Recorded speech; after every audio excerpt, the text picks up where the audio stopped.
Hola, ¿qué tal? Mira, soy Ramón Piña, como muchísima gente me conoce, sabéis que soy colaborador de la Hermandad de Donantes de Sangre, del Banco de Sangre, soy una persona muy solidaria.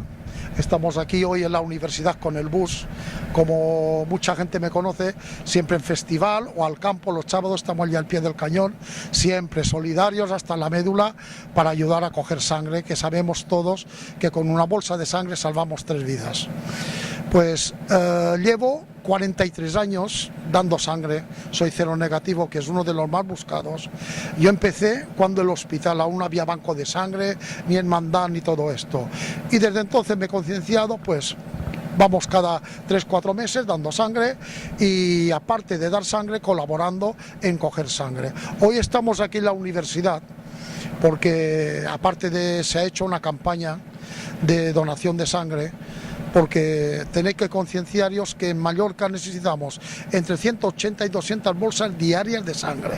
La gente de hemofilia, de cáncer, en fin, hay operaciones, accidentes, es una cosa que la gente tendría que mentalizarse en que necesitamos esta cantidad de sangre.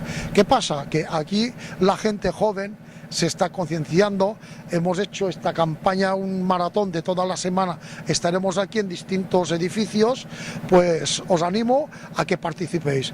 ¿Qué es para dar sangre? Pues mira, tener 18 años, más de 18 años y pesar más de 50 kilos.